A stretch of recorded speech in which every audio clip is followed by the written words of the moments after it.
नमस्कार बच्चों, स्वागत करती हूँ मैं आपका आज की इस वीडियो में। आपको स्कूल से एडगेट अभ्यास पुस्तिका मिल गई हैं, जो कि 6 मिली हैं और उनको आपको स्कूल में जाके भर कर के जमा करनी है। तो चलिए इसका संपूर्ण हल लेके मैं आ गई हूँ। तो आज अपन एडगेट अभ्यास पुस्तिका विज्ञान की करेंगे, जो कि कक्षा 8वीं है अपना, है ना। और चैनल को सब्सक्राइब कर लें, वीडियो को बिना स्किप किए अंत तक ज़रूर देखें, लाइक करें, कमेंट करें और जो भी मैं क्वेश्चंस बताती जाऊँ उनको याद करते चलिएगा, पढ़ते चलिएगा और साथ में अपनी किताब भी भरते चलिएगा, क्योंकि फाइनल एग्ज़ाम होंगे तो इसी में से आपको क्वेश्चंस आएंगे और इसकी तैयारी भी आपकी साथ में होते चलेगी। इसीलिए भरने के साथ साथ पढ़ते चलिएगा बच्चों। तो चलिए, विज्ञान के मैंने अध्याय 1, 2, 3, 4, 5, 6 करा दिए हैं। तो आज अपन को किशोरावस्था की ओर ये वाला अध्याय करना है, अध्याय 7वां। तो चलिए मेरी प्लेलिस्ट में जाके देख लेना, आपको अध्याय 1, 2, 3, 4, 5, 6 और आज 7वां करवा रही हूँ, तो ये सब मिल जाएंगे। तो थैंक यू, धन्यवाद देखने के लिए और वीडियो को अंत तक ज़रूर देखें। चलिए नेक्स्ट बढ़ते हैं आगे अध्याय 7 की ओर। चलिए अपना अध्याय 7 आ गया है, जिसका नाम है किशोरावस्था की ओर। तो इस प्रकार देख सकते हैं आप, किशोरावस्था है ना। तो इसके कुछ क्वेश्चंस दिए गए हैं जिनको अपन को भरना है और इस आंसर के जो क्वेश्चन दिए गए हैं इनकी आंसर्स लिखना है। तो चलिए यहाँ पे किशोरावस्था लिख देनी है। फिर अवस्था की अवधि क्या रहती है, 1 से 18 वर्ष तक। फिर शारीरिक परिवर्तन, बालक में शारीरिक विकास और बालिका में जननांग विकसित। तो चलिए और आगे क्या लिख देना, दूसरे पॉइंट में शिशु अवस्था, फिर बाल्यावस्था, युवावस्था।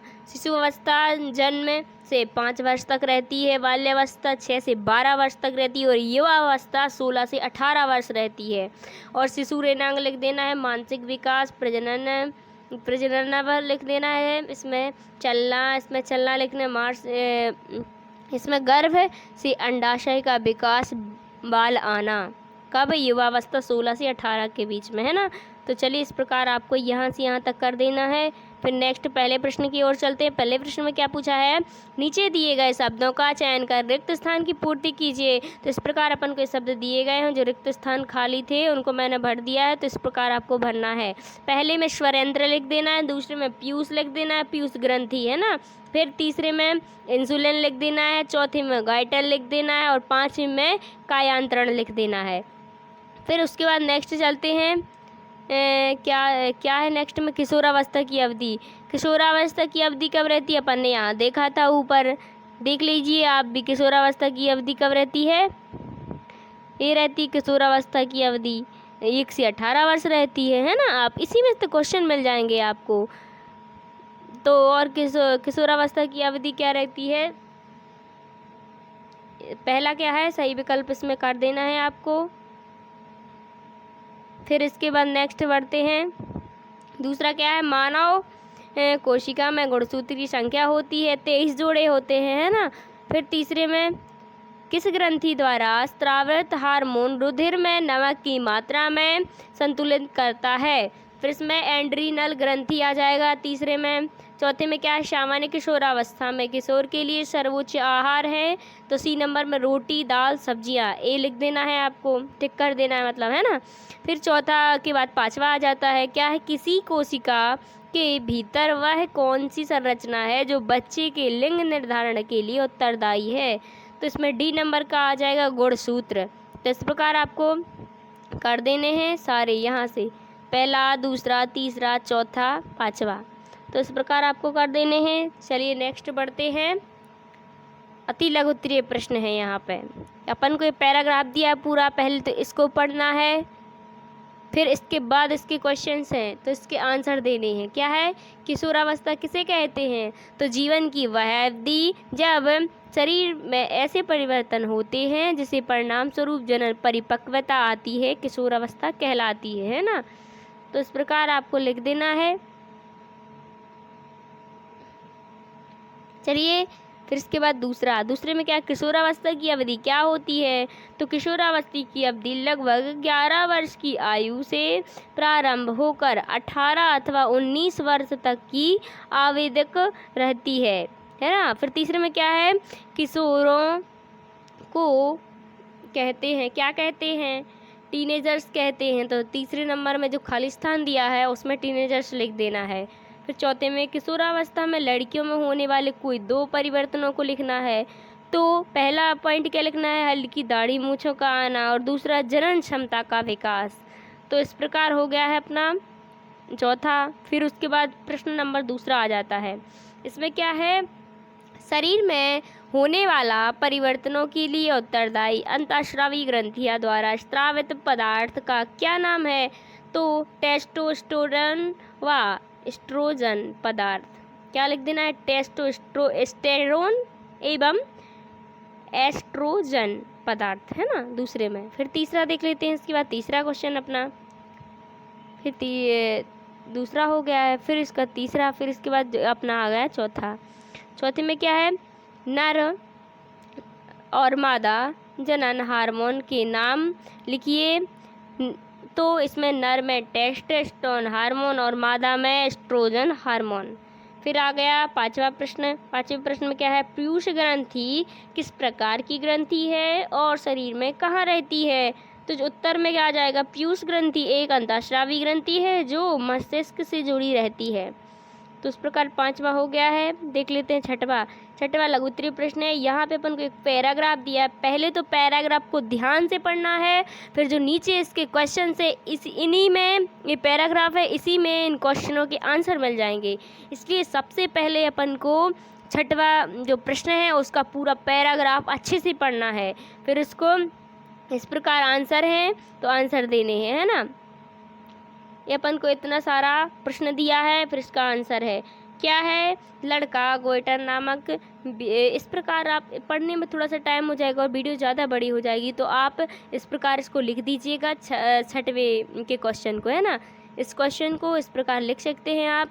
फिर नेक्स्ट सातवां क्वेश्चन है। सातवें क्वेश्चन में क्या है, सातवें क्वेश्चन में है किशोरावस्था में व्यक्तिगत सफाई के महत्व को स्पष्ट कीजिए। तो इस प्रकार आपको स्पष्ट करना है, लिखना है इसको। तो क्या लिख देना है, प्रत्येक व्यक्ति को प्रतिदिन एक बार स्नान करना चाहिए। यह किशोरी के लिए और भी आवश्यक है क्योंकि श्वेत ग्रंथि की अधिक क्रियाशीलता के कारण शरीर से गंध जाने लगती है। शरीर के सभी भागों को स्नान करते समय भली प्रकार से धोना चाहिए। तो सातवां हो गया है। फिर अपना आठवां आ गया, निम्न सारणी में अंतःस्रावी ग्रंथि से उत्पादित होने वाले हार्मोन का नाम लिखिए। तो पहला पीयूष ग्रंथि, इसमें वृद्धि हार्मोन आ जाएगा। अग्नाशय ग्रंथि, तो इसमें इंसुलिन आ जाएगा। फिर एड्रीनल ग्रंथि, इसमें एड्रीनेलिन आ जाएगा। थायराइड ग्रंथि, इनमें थायरॉक्सिन आ जाएगा। तो इस प्रकार अपना आठवां क्वेश्चन हो गया है। चलिए नेक्स्ट देख लेते हैं नौवां क्वेश्चन का पहला, किशोरावस्था में होने वाले शारीरिक परिवर्तन की सूची बनाइए। तो इस प्रकार इतने सारे पॉइंट दिए हैं, अपन को लिख देना है। तो यौनावस्था के समय होने वाले परिवर्तन निम्न हैं। क्या है, शरीर की आकृति परिवर्तन। फिर लड़कियों में कंधे फैल कर चौड़े हो जाते हैं और लड़कियों की कमर पर निचला भाग चौड़ा हो जाता है। फिर लड़कों के शरीर पेशिल लड़कियों की गठी दिखाई देती है। तो इस पर पहला पॉइंट हो गया है। फिर अपना ये दूसरा पॉइंट है, तीसरा पॉइंट है, चौथा पॉइंट है। इस प्रकार आप वीडियो को रोक करके बच्चों स्किप करके लिख सकते हैं। 9वीं का पहला प्रश्न है ना। फिर चलिए दूसरा देख लेते हैं 9वीं का। नीचे दी गई सारणी में आयु वृद्धि के अनुसार लड़कों एवं लड़कियों की अनुमति लंबाई आंकड़े दर्शाते हैं। इनमें से एक लड़की एवं लड़के दोनों की लंबाई एवं आयु को प्रदर्शित करते हुए एक ही ग्राफ कागज पर खींचिए। तो यहाँ पे बच्चों अपन को इस प्रकार से ग्राफ खींच देना है। आप देख सकते हैं किस प्रकार मैंने यहाँ पे ग्राफ खींचा है, तो आप इस प्रकार ग्राफ खींच सकते हैं। फिर यहाँ पे पहला प्रश्न दिया है, इस ग्राफ से आप क्या निष्कर्ष निकाल सकते हैं। तो उत्तर में क्या आ जाएगा, उत्तर में आ जाएगा इस ग्राफ से यह निष्कर्ष प्राप्त होता है कि जन्म के समय दोनों की लंबाई समान होती है, परंतु 4 से 8 वर्ष के अंतराल में लड़कियों की लंबाई लड़कियों ज़्यादा तेज़ी से बढ़ती है और 8 से 12 वर्ष के अंतराल में लड़कियों की लड़कों से ज़्यादा लंबी होती है। चलिए अपना पहला प्रश्न हो गया है। फिर देख लेते हैं इसके बाद दूसरा नेक्स्ट, है ना। दूसरे में क्या है, किस आयु वर्ग में लड़के लड़कियों की लंबाई समान होती है। 16 वर्ष तक पहुँचते दोनों की लंबाई समान हो जाती है। जब वो 16 वर्ष के हो जाते दोनों लड़का या लड़की, तो उनकी समान लंबाई हो जाती है।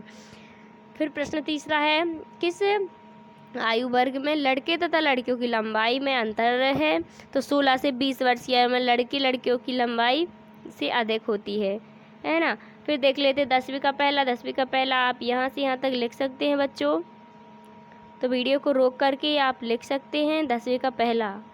फिर 10वीं का पहला हो गया है अपना। फिर इसके बाद इस डायग्राम को बना दे है एंड्रम्स एप्पल। इस डायग्राम को अपन को यहाँ पे बना देना है, तो आप इसको यहाँ पे बना दीजिएगा इस प्रकार। चलिए नेक्स्ट देख लेते हैं। संतति के लिंग निर्धारण की प्रक्रिया चित्र द्वारा समझाना है, तो इस प्रकार अपन को ये चित्र बना देना है क्वेश्चन 11वें में, और फिर इतना यहाँ पर लिख देना है, तो आप इसको लिख सकते हैं। इसके बाद नेक्स्ट 12वां है। 12वीं में किशोरावस्था तीव्र वृद्धि। इस प्रकार आपको 12वां क्वेश्चन लिख देना है यहाँ से यहाँ तक पूरा, तो आप वीडियो को रोक करके लिख सकते हैं पूरा 12वां क्वेश्चन। फिर चलिए प्रोजेक्ट 1 आ गया अपना। इस प्रकार आपको प्रोजेक्ट 1 कर देना है ना। थैंक यू बच्चों, वीडियो को अंत तक ज़रूर देखने के लिए।